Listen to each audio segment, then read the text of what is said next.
Hello बच्चों, welcome. आपका part 2 में हम स्टडी करने वाले हैं जो बाकी की चीज़ें हैं। वो हमने पिछली वीडियो में macro economics, circular flow of income, real flow, money flow cover कर लिया था। अब आज की वीडियो में जो हम आगे के टॉपिक्स हैं उन्हें कवर करते हैं। आइए अब देखिए, हमारा आज का टॉपिक सबसे पहला है स्टॉक एंड फ्लो कंसेप्ट। क्या है? Stock and flow concept. देखो भाई, स्टॉक और फ्लो में क्या होता है फ़र्क, पहले तो ये समझेंगे तब हम कुछ भी आगे समझेंगे।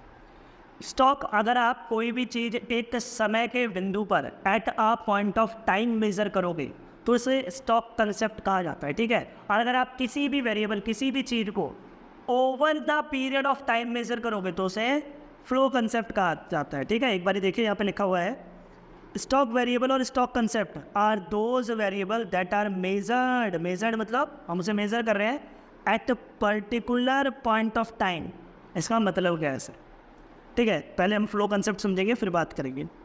Flow variable are those variable that are measured over a period of time. वहाँ पर पर्टिकुलर पॉइंट ऑफ टाइम है, यहाँ पे over a period of time है। अब देखो इनमें फ़र्क क्या होता है।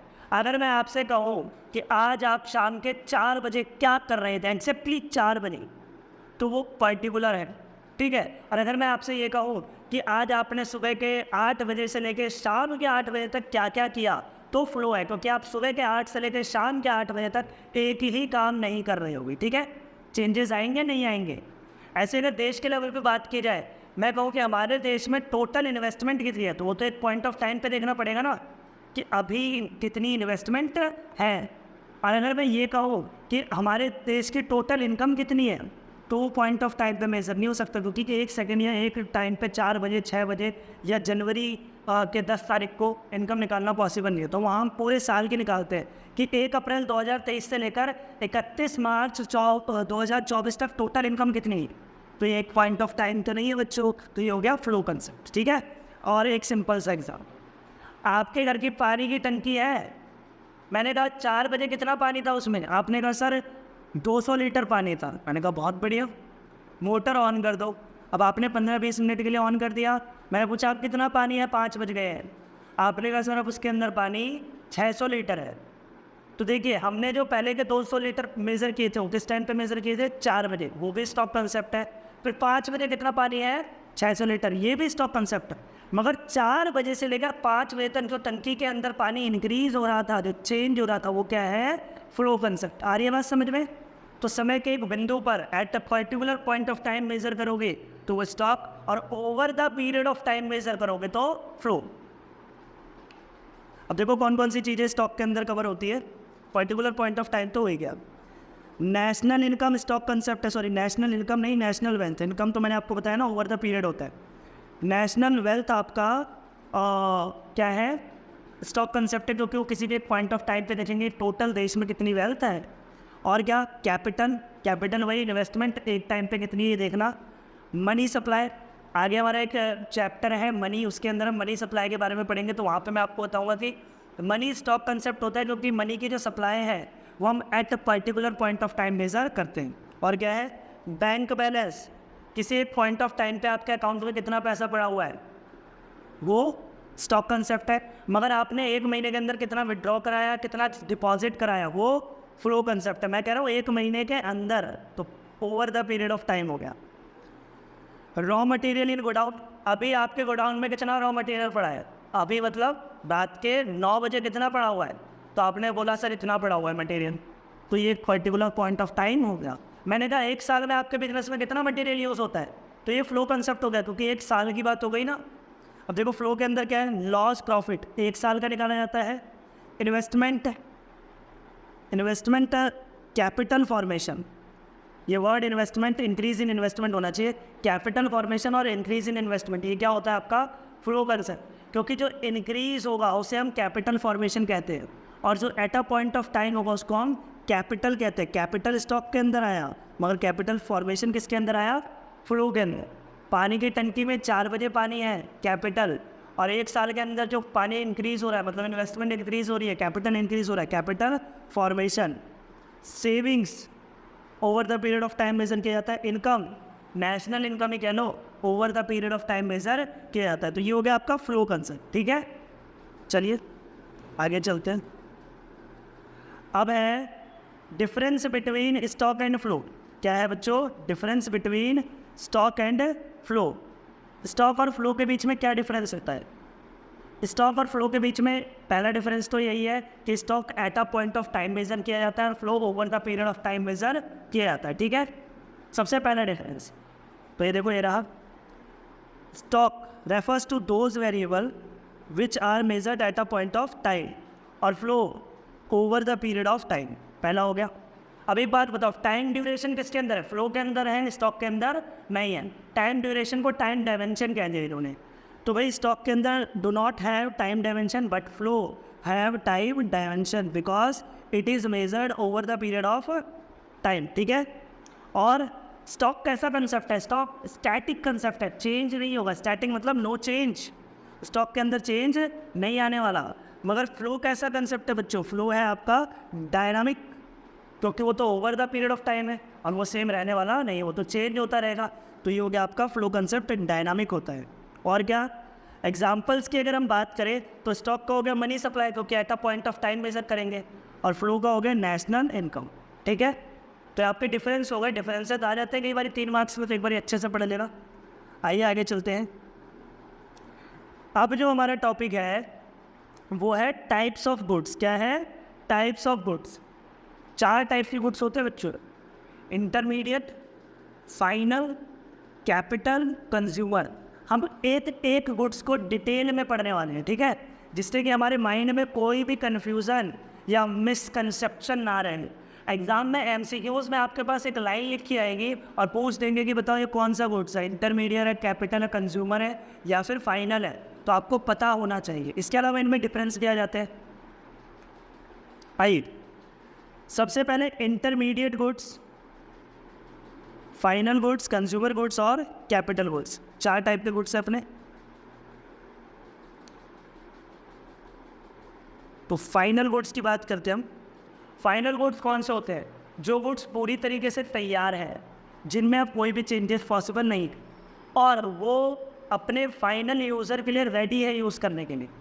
ठीक है, तो उन्हें हम फाइनल गुड्स कहते हैं। या फिर आप ये भी कह सकते हो जो फाइनल कंज्यूमर के पास पहुंच चुके हैं वो फाइनल गुड्स, जो उसको यूज़ करने वाला है उसके पास पहुंच गया। जैसे कि पेन है, ये मेरे पास आ गया, मैं इसका फाइनल कंज्यूमर हूँ, मेरे लिए क्या है? ये फाइनल गुड्स है। ठीक है, देखिए, final goods are those goods that are either used for consumption, या तो हम इसे कंजप्शन के लिए यूज़ कर सकते हैं या फिर हम इसे इन्वेस्टमेंट पर्पस या फिर प्रोडक्शन के लिए यूज़ कर सकते हैं। ठीक है, जैसे कि मैंने पेन खरीदा है, तो पेन किस, ये इन्वेस्टमेंट है, मेरी लॉन्ग टर्म तक इनकम देने वाली है।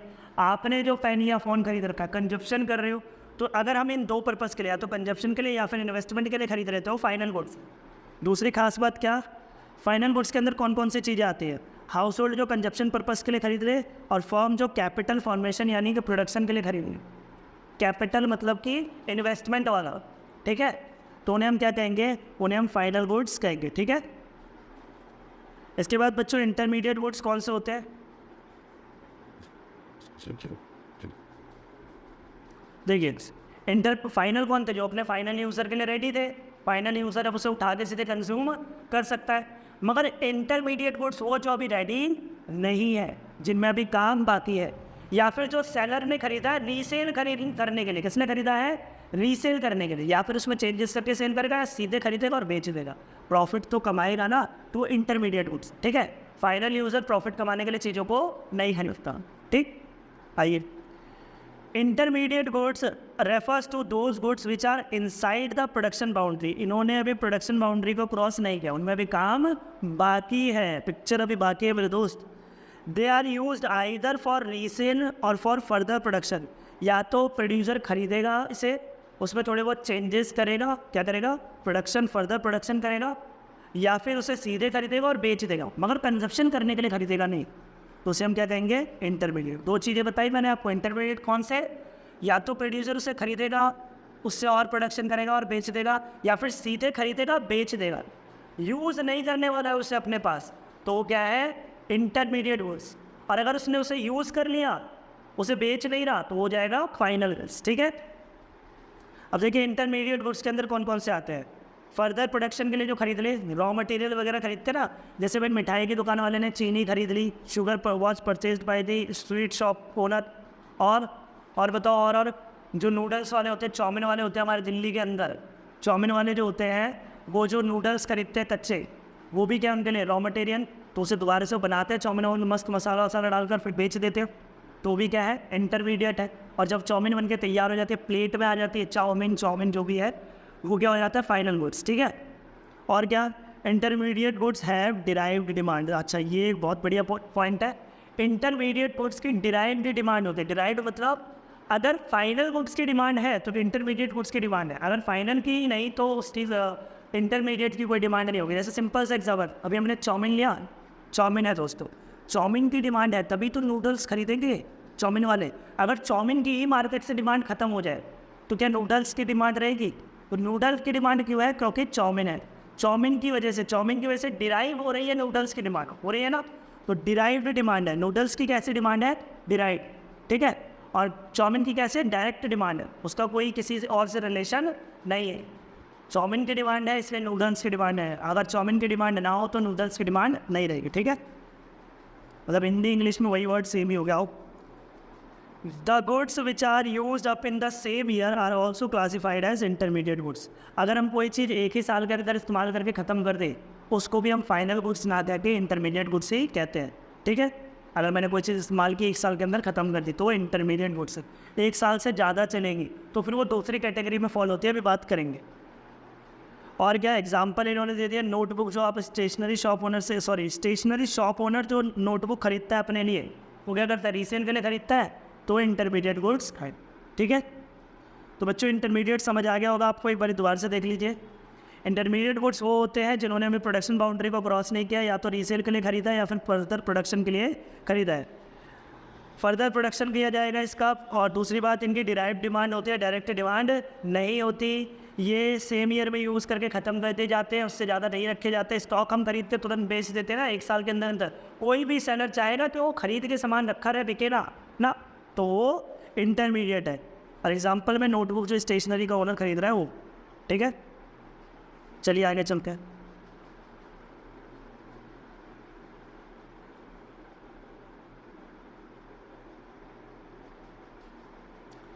अब देखो दोस्तों, जो आपका इंटरमीडिएट गुड्स और फाइनल गुड्स है, जब हम नेशनल इनकम कैलकुलेट करेंगे तो किसको ऐड करें उसके अंदर? आप जरा सिंपल सी बात समझिए कि एक शुगर केन यानी कि गन्ने वाला है, मतलब खेत किसान, उस किसान ने गन्ना बनाया 10 करोड़ का। ठीक है, और उसने गन्ने बेच दिए एक होलसेलर को। ठीक है, और होलसेलर ने उससे ख़रीदा 10 करोड़ में, और अभी होलसेलर ने 10 करोड़ में ख़रीद के 12 करोड़ में बेच दिया रिटेलर को। किसको बेच दिया अभी इसने? रिटेलर को। रिटेलर ने क्या करा? इस 12 करोड़ की चीज़ को 15 करोड़ में बेच दिया कस्टमर को। ठीक है, इसने बेचारे ने 15 करोड़ में ख़रीद ली। अब आप यहाँ पे एक चीज़ देखिए ज़रा कि सबसे पहले शुगर केन कितने का था? 10 करोड़ का, और अभी उसकी कितनी वैल्यू हो चुकी है? 15 करोड़। फाइनल कंज्यूमर के पास पहुंच गया, वो पहुंच गया नहीं पहुंच गया? गन्ना। तो 15 करोड़ रुपए फाइनल गुड्स की कीमत है। किसकी कीमत है? फाइनल की। और यही रिटेलर के लिए 15 करोड़ में उसने सेल किया है, 12 करोड़ में ख़रीदा है। 12 करोड़ क्या है उसका? इंटरमीडिएट, क्योंकि उसने रीसेल के लिए ख़रीदा था। होलसेलर के लिए भी सेम, 10 करोड़ इंटरमीडिएट था, 12 करोड़ फाइनल था। अब एक बात बताओ, मैं कौन सा ऐड करूँ? फाइनल 15 करोड़ है, ठीक है, फिर 12 करोड़ इसने कमाए, रिटेलर ने नहीं, रिटेलर ने कमाए 15 करोड़, कस्टमर को बेचा ना उसने। ठीक, उसके बाद होलसेलर ने कमाए 12 करोड़, और शुगर केन वाले ने, मतलब किसान ने कितने कमाए? 10 करोड़। अगर मैं इस तरीके से ऐड करता हूँ तो ये गलत हो गया, दिस इज़ रॉन्ग, क्योंकि उस 15 करोड़ के अंदर 10 करोड़ जो किसान ने कमाए वो है, 3 करोड़ जो होलसेलर ने कमाए, 3 करोड़ ही कमाए, सॉरी 2 करोड़, 10 से 12, 2 करोड़ कमाए होलसेलर ने वो है, और 3 करोड़ जिसने कमाए रिटेलर ने कमाए वो भी है। तो सबकी इनकम 15 करोड़ के अंदर है, तो अलग से ऐड करने की ज़रूरत नहीं है, गलत हो जाएगा। तो इसीलिए क्या है, जब हम नेशनल इनकम वो करते हैं, कैलकुलेट करते हैं, तो हम सिर्फ फाइनल गुड्स को लेते हैं, इंटरमीडिएट गुड्स को इंक्लूड नहीं करते, क्योंकि अगर हम इंटरमीडिएट डालते तो डबल काउंटिंग की प्रॉब्लम आ जाएगी। क्या आ जाएगी? Problem of double counting. क्या आ जाएगा बच्चों? Problem of double counting. 2 बार चीज़ें ऐड हो जाएंगी। सिंपल सी बात है, होलसेलर ने 12 में बेचा 12 करोड़ में और फार्मर ने 10 करोड़ में, तो 12 करोड़ के अंदर 2 करोड़ रुपए होलसेलर के और 10 करोड़ रुपए फार्मर के, तो 12 करोड़ हो तो क्या फाइनल गुड्स की कीमत, बात खत्म करो। अब अगर आप 12 भी जोड़ोगे फिर 10 भी जोड़ोगे तो गलत हो जाएगा, क्योंकि 12 के अंदर ऑलरेडी 10 करोड़ है। Problem of double counting means value of goods और services is counted 2 times as intermediate, एक बार 1 इंटरमीडिएट की तरह and other time as final goods. तो 2 बार यूज़ नहीं कर सकते, हम क्या करेंगे सिर्फ फाइनल वाला इंक्लूड करेंगे, इंटरमीडिएट वाला नहीं करेंगे, ठीक है। Final goods and intermediate goods can only be differentiated on the basis of and use. अब ये तो आपका प्रॉब्लम ऑफ डबल काउंटिंग तो हो गया, एक बार इंटरमीडिएट और फिर फाइनल करोगे तो डबल हो जाएगा, ख़त्म। इंटरमीडिएट और फाइनल का सीधा सा मैटर है एंड यूज़, आप यूज़ क्या कर रहे हो उसके ऊपर डिपेंड करता है। अब देखो ये क्या है सर, हमने और आपने चावल खरीदा, क्या खरीदा, राइस अपने घर में खाने के लिए, हमारे लिए क्या है वो फाइनल गुड्स है, क्योंकि हम तो खाने के लिए खरीद रहे हैं। मगर वही राइस अगर एक रेस्टोरेंट वाला खरीदता है और वो उसे बनाकर फिर बेचता है तो उसके लिए क्या है, इंटरमीडिएट, वो खरीदेगा, उसे बनाएगा और फिर प्लेट पे बेचेगा, प्रॉफिट कमाएगा। हमारे लिए क्या था वो फाइनल, मगर उसके लिए वो रेस्टोरेंट वाले के लिए क्या है वो इंटरमीडिएट। ऐसे ही जो राशन की दुकान वाले होते हैं, ग्रॉसरी शॉप ऑनर्स, उनके लिए राइस और मीट क्या होता है उनके लिए होता है इंटरमीडिएट, क्योंकि वो खरीदते ही किस लिए, बेचने के लिए खरीदते हैं ना, वो अपने पर्सनल यूज़ के लिए खरीदते नहीं है, ठीक है। देख रहे हो बच्चों कितना पसीना आ रहा है, परेशान हो गया मैं। चलिए आगे चलते हैं। तो प्रॉब्लम ऑफ डबल काउंटिंग क्या, एक बार दोबारा से मैं बता दूं कि एक बार हमने उसे इंटरमीडिएट गुड्स के नाम पे ऐड कर लिया, फिर हमने उसे ही फाइनल गुड्स के नाम पे ऐड कर लिया, तो फाइनल के अंदर इंटरमीडिएट ऑलरेडी इंक्लूडेड है। और अगर मैं दोबारा से इंटरमीडिएट ऐड करूँगा, फाइनल और इंटरमीडिएट अलग अलग ऐड कर दूंगा तो डबल काउंटिंग हो जाएगी, तो हमें 2 बार ऐड नहीं करना, इसलिए हम सिर्फ फाइनल लेते हैं, इंटरमीडिएट नहीं। एग्जाम्पल दे रखा है भैया, ये तो हमने समझ लिया, आगे चलते हैं। फाइनल और इंटरमीडिएट में डिफरेंस क्या है भाई, फाइनल वो है जिन्होंने प्रोडक्शन लाइन को क्रॉस कर दिया है, जो फाइनल यूज़र के लिए रेडी है, उसको हम नेशनल इनकम में भी इंक्लूड करते हैं। इंटरमीडिएट वो है जो अभी फाइनल यूज़र के लिए रेडी नहीं है, जिसके अंदर क्या अभी काम बाकी है, जिसने प्रोडक्शन लाइन को क्रॉस नहीं किया, और इसे हम नेशनल इनकम में भी इंक्लूड नहीं करते। पढ़ लेते एक बार। Final nature, they are included both in national income and domestic income. Final goods को हम नेशनल और डोमेस्टिक दोनों में ऐड कर देते हैं। Intermediate neither included in national income nor in domestic income, ना तो नेशनल में ऐड करेंगे ना डोमेस्टिक में, और इंटरमीडिएट को करेंगे नहीं, 2 बार काउंट हो जाएगा ना। फाइनल गुड्स की कैसी डिमांड होती है, डायरेक्ट डिमांड होती है ना। चाउमीन की डिमांड क्या है मार्केट में, डायरेक्ट है। ऐसा नहीं है कि चाउमीन किसी चीज़ के साथ खाई जाती है, डायरेक्टली खाते हैं लोग, मगर जो उसके लिए जो मटेरियल चाहिए होता है, जो नूडल्स चाहिए होते हैं, अगर चाउमीन की डिमांड ना हो तो क्या उस नूडल की डिमांड होगी ही नहीं। तो इंटरमीडिएट की कैसी डिमांड होती है, डिराइव्ड की डिमांड होती है। किसके अंदर वैल्यू एडिशन होगा, इंटरमीडिएट के अंदर ना, खरीदेंगे, प्रॉफिट ऐड करेंगे, फिर सेल कर देंगे। तो इंटरमीडिएट के अंदर क्या होता है, वैल्यू एडिशन होता है। क्या होता है, value is to be added. Intermediate के अंदर वैल्यू एडिशन होता है, मगर फाइनल के अंदर वैल्यू एडिशन नहीं होता है। They are not ready for use, so no value to be added. Final के अंदर कोई वैल्यू ऐड नहीं हो सकती। और प्रोडक्शन बाउंड्री, किसने प्रोडक्शन बाउंड्री को क्रॉस किया, फाइनल ने कर दिया है, इंटरमीडिएट ने अभी प्रोडक्शन बाउंड्री को क्रॉस नहीं किया है।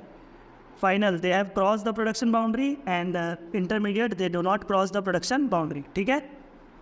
डिफरेंस भी पढ़ लिया हमने। चलिए बच्चे, तो अभी आज की वीडियो भी हम यहीं तक रहने देते हैं, क्योंकि फिर वीडियो लंबी हो जाएगी। अगली क्लास में हम पढ़ेंगे कंजप्शन गुड्स, कैपिटल गुड्स क्या होते हैं और इनके बीच में डिफरेंस, और आगे के कंसर्न। Thank you.